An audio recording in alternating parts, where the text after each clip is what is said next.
कहानी सुनावे। हाँ, लगभग आज से 300 साल पहले, कितना 300 साल पहले एक देश था, वहाँ एक राजा हुआ करता था। कैसा राजा था? बहुत ही निरंकुश। निरंकुश का क्या मतलब होता है? निरंकुश का बदमाश। हाँ, बदमाश कह लो, जो सिर्फ अपने सुख के बारे में सोचता था और जनता के सुख के बारे में बिल्कुल नहीं सोचता था। राजा है तो किसी देश का अगर राजा है तो वहाँ की जनता उसकी प्रजा हुई, तो वो उस प्रजा के बारे में बिल्कुल नहीं सोचता था और प्रजा पर बहुत ज़्यादा अत्याचार करता था। कुछ लोग ऐसे थे जो राजा के चाटुकार थे, मतलब राजा का आदमी कह लो, जिसको राजा पैसा देकर अपने पास रखता था, जिसकी मतलब क्या कहते हैं, लोगों में असर रसूख था लोगों में, वो सब राजा का आदमी था। तो वो लोग भी क्या करता था, सिर्फ अपना फ़ायदा सोचता था और जनता पर, किसान, गरीब, मजदूर जो जनता थी उस सब पे जुल्म करता था। उस सब पे जुल्म करता था, अत्याचार करता था। लास्ट में बहुत ज़्यादा अत्याचार बढ़ गया, बहुत ज़्यादा परेशान करने लगा लोगों को। तो जब बहुत ज़्यादा किसी को परेशान करने लगोगे, एक चीज़ बताते हैं, जैसे बिल्ली है, बिल्ली, कुत्ता अगर उसको दौड़ाता है बिल्ली को तो बिल्ली भागती है, लेकिन अगर उसका पीछा नहीं छोड़े कुत्ता तो क्या करती है बिल्ली? बिल्ली पलट के उसको काटती है, उस पर हमला करती है, कुत्ते पे। अपनी जान बचाने के लिए बिल्ली जब बहुत ज़्यादा परेशान हो जाती है, पहले तो वो भागती है कि हम भाग जाएं, लेकिन अगर नहीं भाग पाती है तो बिल्ली क्या करती है, लास्ट में कुत्ते पे हमला करती है वो। अब ऐसा हुआ कि वहाँ का राजा जो था बहुत ज़्यादा निरंकुश था, अपना सामंत रखे हुआ था। सामंत किसको कहते हैं? जैसे कि मान लो सीतामढ़ी ज़िला है, तो इस ज़िला में 3 आदमी को चुन लिया कि ये तीनों आदमी हमारा सामंत होगा, और इस सीतामढ़ी ज़िला में जितनी ज़मीन है, इस सारी ज़मीन को उस 3 आदमी के बांट दिया। 3 आदमी को बांट दिया कि इस इलाके की ज़मीन का मालिक तू है, इस इलाके की ज़मीन का मालिक तू है, फलाना इलाके की ज़मीन का मालिक तू है, और इस पर तुम काम करवाओ जनता से, और उसके बाद उससे जो अनाज उपजता है उसमें से कुछ तुम रखो और बाकी सब राजा को दे दो। सामंत लोग क्या करता था कि किसान रख लिया, वो बहुत सारा किसान रख लिया। अब वो किसान क्या करता था, गांव-गांव से मज़दूर को बुला कर लाया और उससे काम करवाता था। काम करवाने के बाद मज़दूर को शाम में कुछ खाने के लिए हुआ तो दे दिया, नहीं कुछ खाने के लिए हुआ तो नहीं दिया, इस तरह करके। और किसान जब उससे खेती करवाता था, सामंत को दिया कौन? बादशाह, है ना, और बादशाह सामंत दिया किसको? किसान को, और किसान मजदूर से खेती करवाता था। तो अब किसान मजदूर से खेती करवाया, थोड़ा सा उसको अनाज दे दिया कि जाओ तुम अपना, दिन भर काम करवाया उससे, 14 घंटा 18 घंटा काम करवाया, और इतना सा देता था जिससे उसका खुद का पेट नहीं भर पाता था। अगर 2-4 आदमी है परिवार में तो पेट भर के कोई नहीं खा पाता था। तो ऐसा कब तक चलेगा? वही कुत्ता बिल्ली वाला हिसाब हो गया कि कुत्ता उसको खहेंट रहा है, लेकिन बहुत ज़्यादा जब खहेंटने लगा, परेशान करने लगा, तो बिल्ली क्या करेगी? उस पर झपट्टा मारेगी। तो ऐसा ही वहाँ भी हुआ, बहुत ज़्यादा परेशान हो गई वहाँ की जनता, वहाँ के जो मज़दूर लोग थे, और किसान भी परेशान था। किसान कैसे परेशान था? किसान तो मज़दूर को परेशान करता था, उसको कम देता था, लेकिन किसान जितना फसल उपजाया सब उठा के ले जाता था सामंत, और किसान को थोड़ा सा देता था, जिससे किसान का भी पूरी तरह से काम नहीं चल पाता था। अब ये जब अत्याचार हद से ज़्यादा बढ़ गया, तब लोग वहाँ पर भूख से मरने लगे, परेशानी आने लगी, तरह तरह की परेशानियाँ आने लगी। तो लोग क्या किए? बादशाह के ख़िलाफ़ आवाज़ उठाना शुरू कर दिए। तो ये कहानी कहाँ की? और बादशाह के ख़िलाफ़ आवाज़ उठाना शुरू किए। आवाज़ उठाते उठाते ये हुआ, लोग एकजुट होते गए। क्या होते गए? एकजुट होते गए लोग, और उसके बाद सब आपस में मिल गए। और उसमें कुछ मतलब दिमाग वाला आदमी था, जैसे आप कोई मज़दूर है, किसान है, तो उसमें भी तो ऐसा आदमी होता है कि कुछ आदमी बहुत तेज़ दिमाग का होता है, कुछ आदमी बहुत अच्छा काम कर जाता है। तो वैसा उस ज़माने में भी था। तो वो लोग क्या किया कि सबको एकजुट कर लिया, एकजुट करके, और उसके बाद बादशाह के ख़िलाफ़ बगावत कर दिया। बादशाह के ख़िलाफ़ क्या किया? हाँ, राजा के ख़िलाफ़ क्या किया? क्रांति कर दिया। बगावत मतलब क्रांति कर दिया। अब वो जब क्रांति किया तो इतनी बड़ी क्रांति हुई कि लास्ट में बादशाह को अपनी गद्दी छोड़नी पड़ी। बादशाह गिरफ्तार हो गया और उसके बाद तब बादशाह को सरेआम फांसी दे दिया। कहानी समझ में आई? क्या हुआ था कि बादशाह एकदम निरंकुश था और उसके बाद लोगों पे अत्याचार करता था, लेकिन वहाँ के लोग सब एकजुट हो गए, एकजुट होकर बादशाह को ही मार के हटा दिया। तो वही इस चैप्टर में हम लोगों को पढ़ना है कि यूरोप में जो राष्ट्रवाद का उदय हुआ था, तो उस कहानी में एक चीज़ पर तुम लोग ध्यान दिए होगे कि सब जब परेशान हो गया तो सब एकजुट हो गया और अपने देश के बारे में सोचने लगा। तो जब सब एकजुट हुआ और अपने देश के बारे में सोचने लगा तो उसी का नाम दिया गया राष्ट्रवाद। तो वही हम लोगों को इस चैप्टर में पढ़ना है। आइए देखते हैं क्या है। सबसे पहले राष्ट्रवाद के बारे में पढ़ना है। तो राष्ट्रवाद कहते किसको हैं? जब किसी भी इंसान, हाँ बताओ राष्ट्रवाद किसको कहते, कौन बताएगा? बोलो। अपने देश के हित में सोचना और उसके प्रति लगाव की भावना को राष्ट्र। हाँ वेरी गुड। लगता है अकेले तुम ही याद किए, बाकी और कोई याद नहीं किया और कोई ध्यान नहीं दिया, कोई पढ़ा नहीं। बैठ जाओ। अपने देश के बारे में सोचना, अच्छा सोचना, अपने देश के प्रति लगाव, अपने देश के प्रति प्यार, ये सब जो भावना होती है, इसी भावना को हम क्या कहते हैं? राष्ट्रवाद कहते हैं। और ये भावना, राष्ट्रवाद की भावना जिस इंसान के दिल में जगती है उस इंसान को हम राष्ट्रवादी कहते हैं। समझ में आई बात? तो ये कहानी जो तुम लोगों को सुनाए हैं, ये फ्रांस की कहानी थी। फ्रांस में ऐसा हुआ था। फ्रांस का राजा था लुई 16वां। वो बड़ा ही निरंकुश राजा था। इसका कारण क्या था? राष्ट्रवाद का उदय क्यों हुआ था? क्योंकि राजा निरंकुश था। राजा निरंकुश था। यहाँ पे लिखा हुआ है राष्ट्रवाद का उदय। और उसका कारण, तो कारण क्या था कि वहाँ का राजा क्या था? निरंकुश था, अत्याचारी था, लोगों पे अत्याचार करता था, जुल्म करता था लोगों पे। तो लोग सहते सहते सहते लास्ट में जब नहीं सह पाए तो लोग उसके खिलाफ बगावत शुरू कर दिए। क्या कर दिए? क्रांति शुरू कर दी लोगों ने। तो क्रांति का कारण क्या हुआ? क्योंकि वहां का राजा क्या था? निरंकुश था। और भी कारण था इसका, तो वो लिखाए हुए हैं तुम लोग को, है ना? हाँ। उसके बाद ये हुआ कहाँ था? तो सबसे पहले फ्रांस में हुआ था। कहाँ हुआ था? फ्रांस में। फ्रांस से पहले भी हुआ था।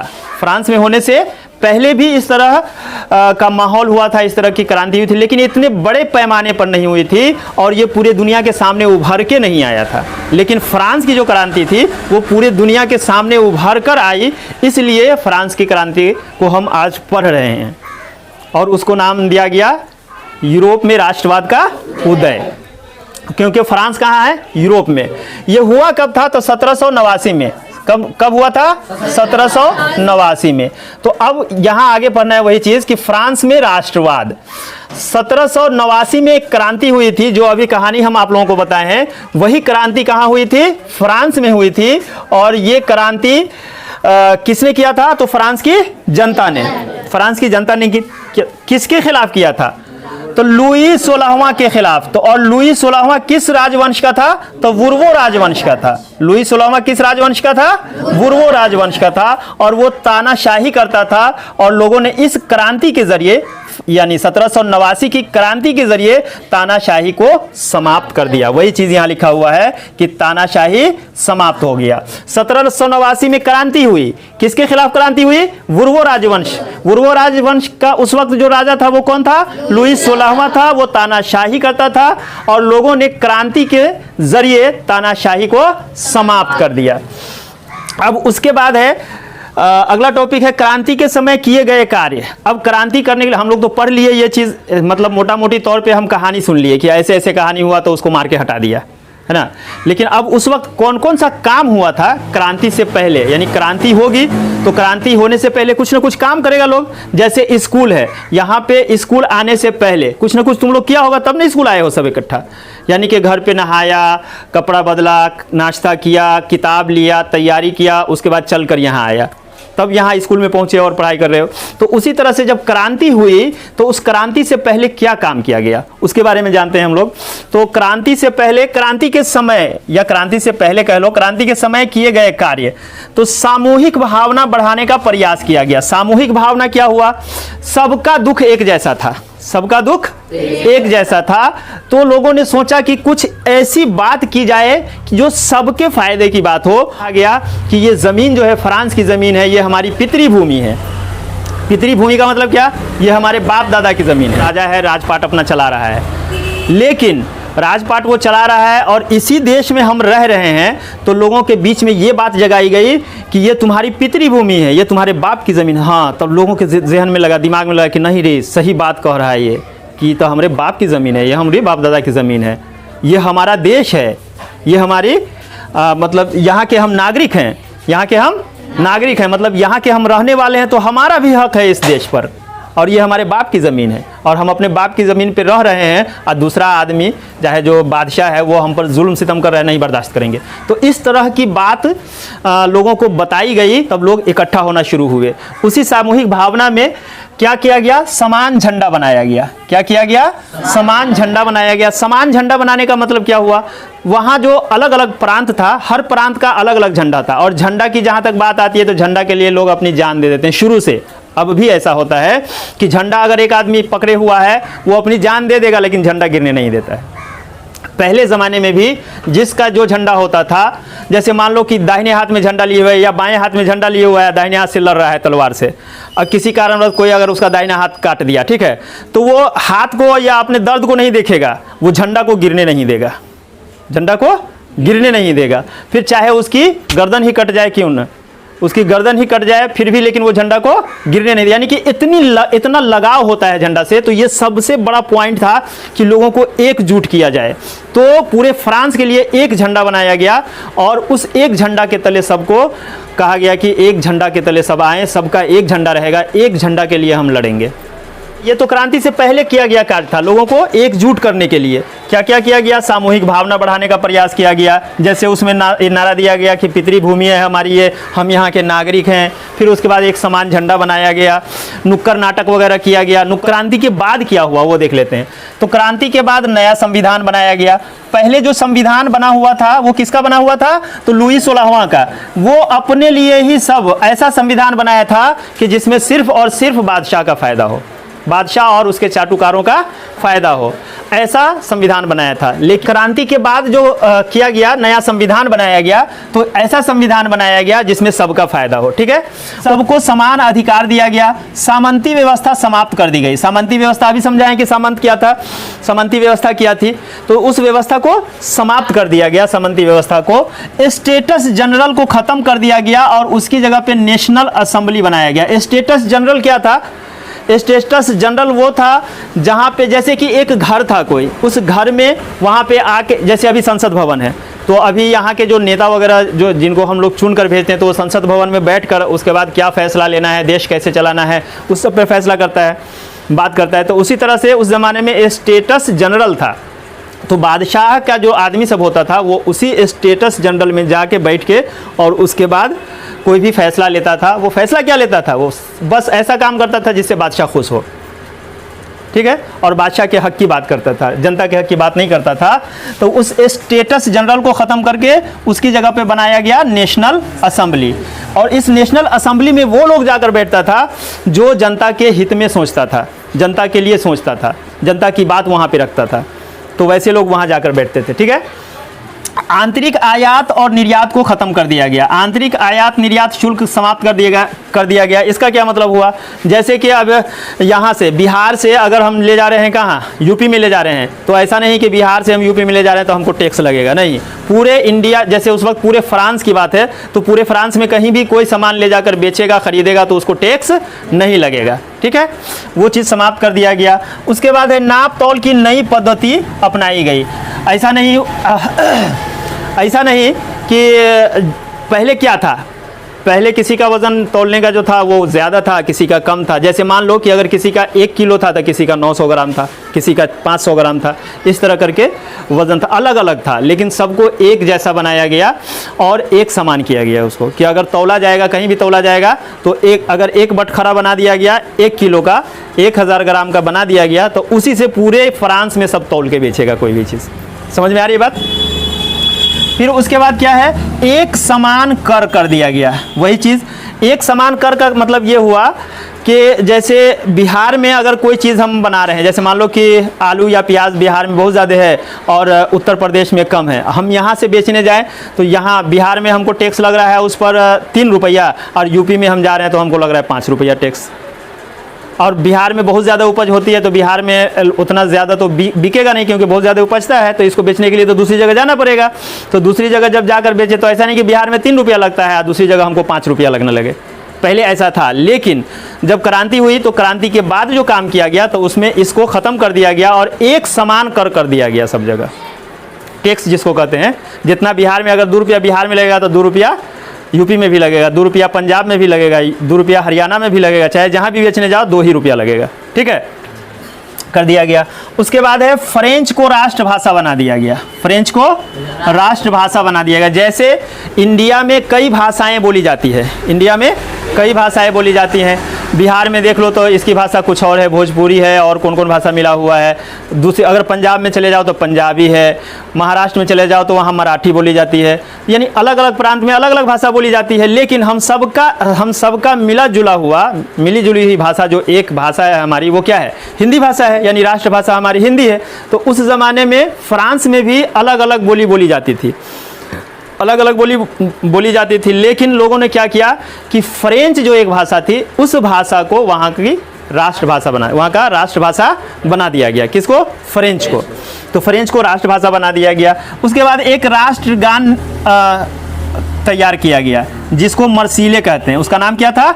मर्सीले। ये ऐसा राष्ट्रगान था कि जो सैनिक लोगों को युद्ध के टाइम में सुनाया जाता था, जिससे सैनिक एकदम जोश में आ जाते थे।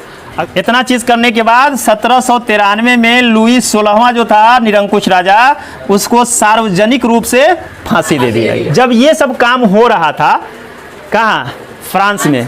इतना जो अभी बताए हैं, जब ये सब काम फ्रांस में हो रहा था तो उस वक्त एक आदमी था, सैनिक, पहले सैनिक था, लेकिन वो दिमाग का बहुत तेज़ था और वो धीरे धीरे अपना असर रसूख सब पर बनाने लगा। असर रसूख कैसे बनाया? तुम्हारे यहाँ पे तुम्हारे हक की बात, जो मिला उसके हक की बात। उसको इस तरह से काम किया कि सब उसका गर्विदा हो गया, मतलब सब उसका दीवाना कह लो, ऐसा हो गया। जो वो कहता था सब उसकी बात मानता था। तो कौन था वो? Napoleon Bonaparte. उसका नाम क्या था? Napoleon Bonaparte. नेपोलियन बोनापार्ट के बारे में पढ़ाए थे, उसी के बारे में ज़्यादा नहीं पढ़ना है, चैप्टर में थोड़ा ही पढ़ना है। तो हुआ क्या वो बता रहे हैं कि नेपोलियन बोनापार्ट आया और उसके बाद वो क्या किया? काबिज हो गया। किस पर? फ्रांस की सत्ता पर, फ्रांस की सत्ता पर। फ्रांस आज़ाद हुआ, पहले लोग वहाँ का क्या किया? फ्रांस को आज़ाद कराया और उसी में हीरो बन के आया। वो क्या बन के आया? हीरो बनकर आया, लेकिन बाद में वो विलन बन गया, बाद में विलेन बन गया। और उसके बाद वो वहाँ की सत्ता पर काबिज हो गया। ये क्या किया? 1799 में डायरेक्टरी का शासन को समाप्त कर दिया, डायरेक्टरी के शासन को समाप्त करके, और उसके बाद क्या किया? सत्ता पर काबिज हो गया ये वहाँ की सत्ता। वहाँ पर इसके बाद क्या कहते हैं, क्रांति के बाद डायरेक्टरी का शासन लागू हुआ था, उस शासन को समाप्त कर दिया और उस शासन के समाप्त करने के बाद क्या किया? खुद सत्ता पर काबिज हो गया, मतलब खुद बादशाह वहाँ का बन गया। वो समझ में आ रही बात? ये कब हुआ? क्रांति के बाद हुआ। और उसके बाद 1804 में, वही चीज़ यहाँ लिखा हुआ है, 1804 में फ्रांस का सम्राट बन गया, वहाँ का राजा बन गया। और 1804 में ही वो अपना एक नया कानून लाया जिसका नाम उसने दिया नेपोलियन संहिता। क्या नाम दिया? नेपोलियन संहिता। इतना कुछ किया। अब उसके बाद देख लेते हैं कि नेपोलियन जो आया था तो शुरू में अच्छा काम किया था, वो शुरू में अच्छा काम किया था। अगर शुरू में अच्छा काम वो नहीं करता तो लोग उसको मतलब उतना भाव नहीं देता, उतनी इज्जत नहीं देता लोग उसको, और लोग उसकी बात मानता नहीं। वो लोगों के हित की बात करता था शुरू में, लोगों को फुसलाने के लिए वैसा ही किया, लोगों को फुसलाया। फुसलाने के बाद क्या किया? उसके बाद सब पर काबिज हो गया वो। और जब सब पर काबिज हो गया, लेकिन ये लोगों को फुसलाया, वो थोड़ा सा अच्छा काम किया, बाद में चल के वो बदमाश हो गया, बदमाशी करने लगा, विलन बन गया। नेपोलियन ने जो काम किया, उस काम से राष्ट्रवाद का जो उदय हुआ था, उसमें राष्ट्रवाद में बहुत सारा योगदान मिला, यानी बहुत फ़ायदा हुआ राष्ट्रवाद को। तो क्या क्या फ़ायदा हुआ सो देख लेते हैं। वही चीज़ दिया हुआ है, राष्ट्रवाद के प्रसार में, राष्ट्रवाद का प्रसार हुआ, उसमें नेपोलियन का क्या क्या योगदान था। वो विशेषाधिकार को समाप्त कर दिया, विशेषाधिकार को समाप्त किया और सबको समान अधिकार दिलाया।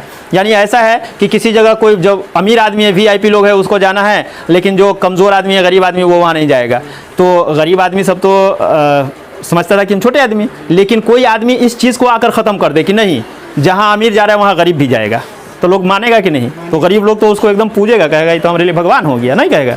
कहेगा कि नहीं कहेगा ऐसा? हाँ, तो वो वैसा ही किया, विशेषाधिकार को समाप्त किया, जिससे राष्ट्रवाद के प्रसार में बहुत फायदा हुआ। आर्थिक असमानता को दूर किया। आर्थिक असमानता को दूर कैसे किया? जैसे सामंती व्यवस्था को समाप्त किया ना, तो ज़मीन सब तो खाली रह गई, तो अब क्या किया, सबको ज़मीन बांट दिया कि तुम इतना ज़मीन लो, तुम इतना ज़मीन लो, तुम इतना ज़मीन लो, आप उस पर, हाँ, उस पर तुम अपना खेती बाड़ी करो और तुम भी कमाओ और सरकार को भी टैक्स दो, और तुम भी अमीर बनो और सरकार को भी टैक्स दो।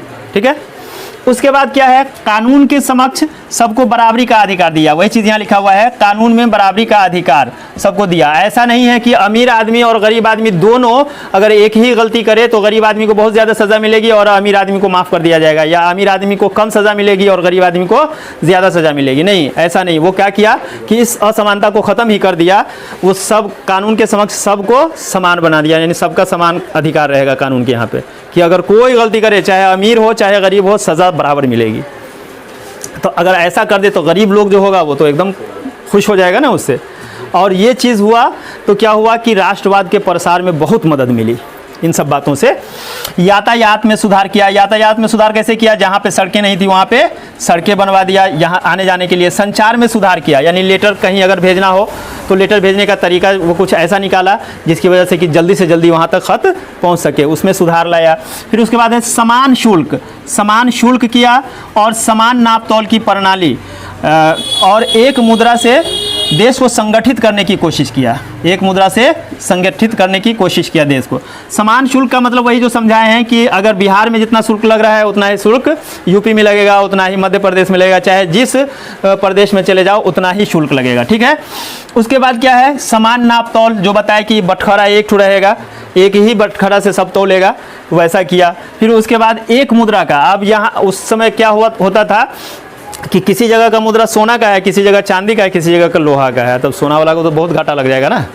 तो वो ऐसा किया कि एक ही मुद्रा पूरे फ्रांस में, पूरे विश्व में नहीं अभी बात आ रही है, अभी पूरे फ्रांस की बात आ रही है, तो पूरे फ्रांस में एक ही मुद्रा का प्रचलन कर दिया कि एक ही मुद्रा। और इन सब काम से क्या हुआ था, राष्ट्रवाद के प्रसार में बहुत ज़्यादा फायदा मिला था। सामंती व्यवस्था को समाप्त कर दिया, ये तो तुम लोग जानते ही हो कि सामंती व्यवस्था। शिक्षा प्रणाली में सुधार लाया। शिक्षा प्रणाली में सुधार लाया। धार्मिक सुधार किया और उसके बाद चर्च की संपत्ति को जब्त कर लिया। धार्मिक सुधार किया कि उस ज़माने में क्या होता था, चर्च में जो रहते थे पादरी लोग, वो लोग धर्म के तरफ से जो कुछ बोल दिए वही सत्य है। उस ज़माने में कोई एक आदमी आया था जो बोला कि सूरज रुका हुआ है और ज़मीन सूरज का परिक्रमा कर रही है, तो उसको मरवाइए दिया। बोला कि हमारा धर्म कह रहा है कि पृथ्वी रुकी हुई है, सूरज चल रहा है, तू ऐसा बोलेगा, तुम मारिए दिया उसको, है ना। तो उसमें सुधार लाया, उस तरह की जो बात थी। तो इसमें क्या कहते हैं, धर्म में सुधार लाया, धार्मिक सुधार लाया। उसके बाद चर्च के पास बहुत ज़्यादा संपत्ति होती थी, उस संपत्ति को क्या कर लिया, जब्त कर लिया। ठीक है, इतना समझ में आ गया। आप लोग चाहें तो इसका एक स्क्रीनशॉट ले सकते हैं।